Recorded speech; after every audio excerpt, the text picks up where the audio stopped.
Bonjour, bienvenue sur ma chaîne Torsade.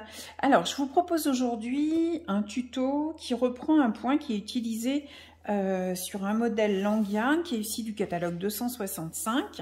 C'est un catalogue hiver et il s'agit du modèle 36. C'est un pull qui est réalisé en carpe diem. En aiguille numéro 7 pour le corps du tricot et sur lequel il y a un point ajouré, je vous le montre une fois réalisé, qui est utilisé sur le dos, sur le devant et sur les manches. Et en fait, ça forme comme un 8, en fait, des torsades qui sont entourées d'un point ajouré. Du coup, ça fait quelque chose de très aérien.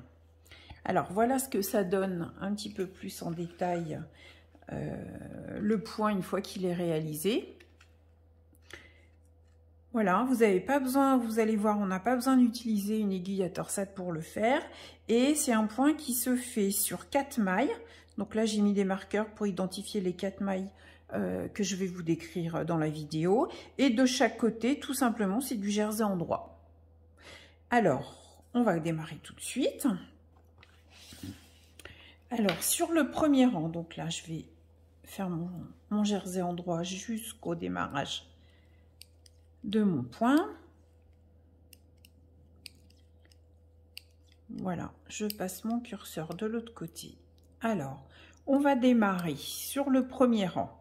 On fait un jeté, comme on est de l'endroit vers l'endroit. Pour faire votre jeté, vous avez votre fil derrière, vous le passez par-dessus votre aiguille et vous le gardez sur le dessus. Et vous allez ensuite faire un jeté, un surjet. Donc pour faire le surjet, je glisse ma maille endroit sans la tricoter.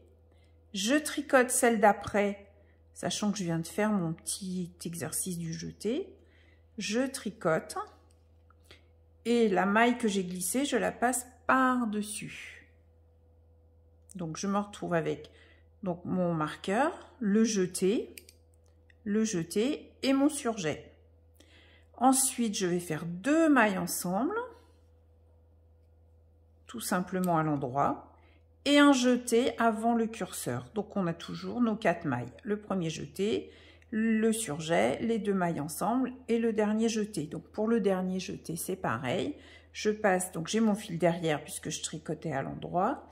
Je passe mon fil par-dessus une seule fois. Je ne fais pas 2 tours. Je glisse mon curseur et je continue mon jersey endroit.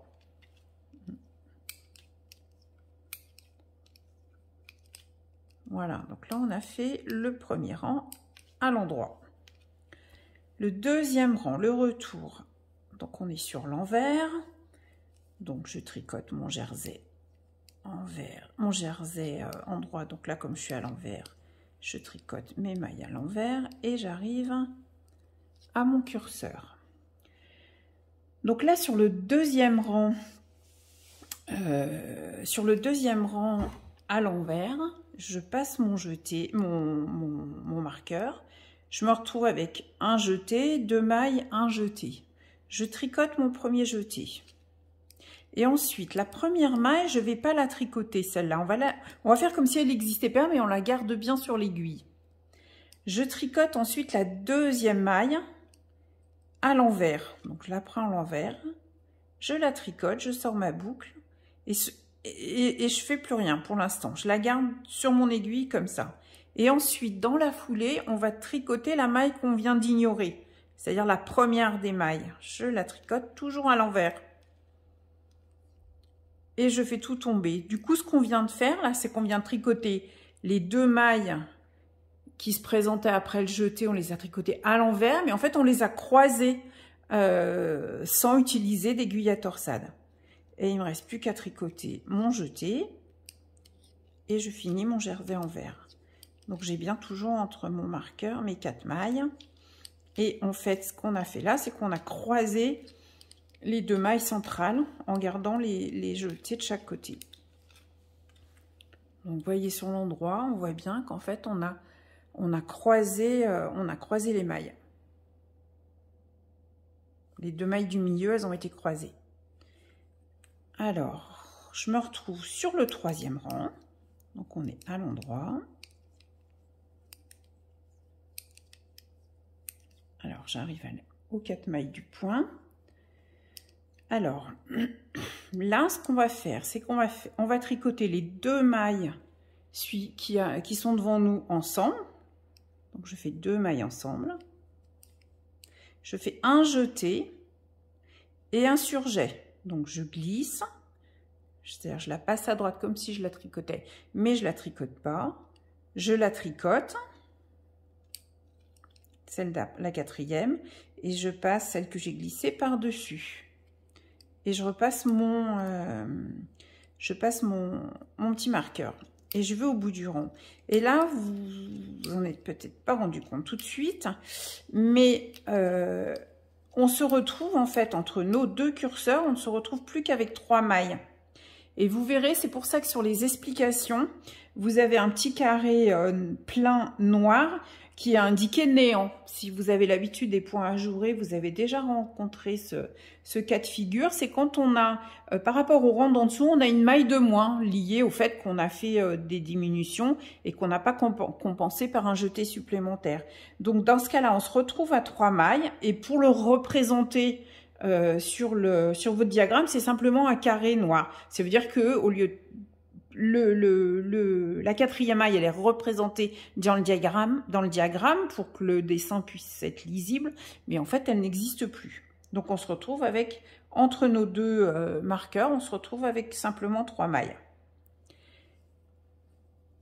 On va terminer le point avec le 4e rang, donc sur le retour à l'envers. Donc là, j'ai mon jersey, donc je tricote mes mailles à l'envers. Et j'arrive au curseur.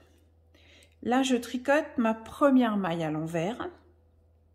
Et là, sur le jeté, on va récupérer notre maille, notre 4e maille qu'on a perdue. Donc, on va d'abord tricoter une première maille dans le jeté à l'envers. Je passe mon fil de l'autre côté parce que je vais tricoter une maille à l'endroit. Mais ma maille à l'endroit, je ne vais pas la tricoter tout simplement comme ça. La maille à l'endroit, on va la tricoter de façon torse, c'est-à-dire qu'on va aller chercher le fil derrière. Donc, vous voyez, j'ai passé mon fil, il était devant, je le passe derrière et je vais chercher le fil qui est, je bloque un petit peu avec mon doigt, je vais tricoter le fil qui est derrière et je le tricote à l'endroit. Et comme ça, dans notre jeté, on a une maille envers, une maille endroit. Je repasse mon fil pour faire ma dernière maille, la 4e maille à l'envers. Et je finis le rang. Et là, on a fait une fois le motif de notre point et on est revenu, même si transitoirement on est passé à 3 mailles, on est revenu avec nos 4 mailles. 1, 2, 3, 4. Voilà, donc ce que je vous propose, c'est qu'on refasse du coup cette séquence de 4 rangs. On va se refaire un point complet. Donc, on est sur le premier rang. Sur le premier rang, on faisait... Après le petit marqueur, après vous pouvez enlever le marqueur, hein, ça facilite le tricot parce que sincèrement on arrive bien à voir la limite du point. Mais pour vous rassurer et éviter les erreurs au début, vous gardez vos petits marqueurs. Donc le premier rang, on fait un jeté, un surjet, donc on tricote à l'endroit bien sûr, 2 mailles ensemble et un jeté. Et je termine avec mon jersey endroit qui entoure le point. Ça, c'était le premier rang à l'endroit. Alors, sur le retour, sur le deuxième rang, on est sur l'envers.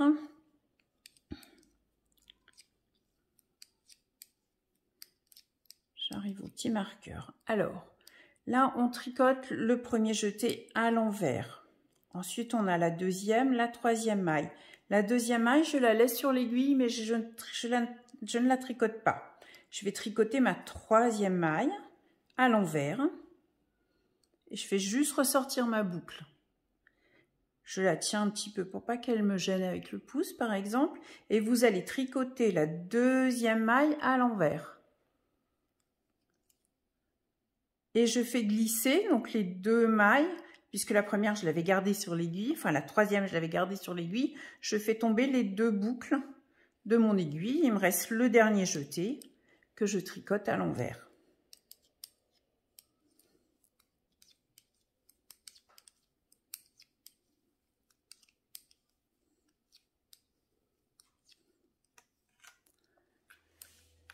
on arrive sur le 3e rang. On vient de faire le petit croisement.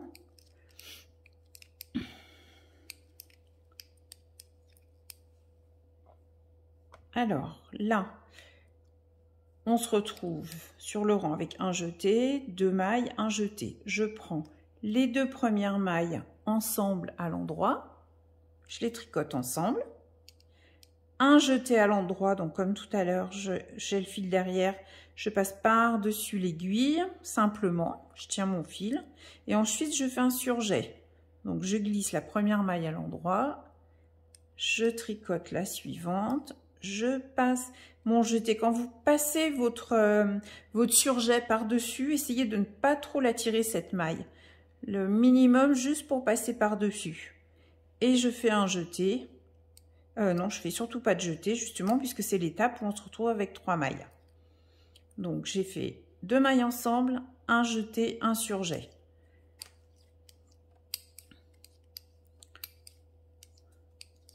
Voilà. Et là, on va faire le dernier rang qui forme le point. Donc, sur l'envers.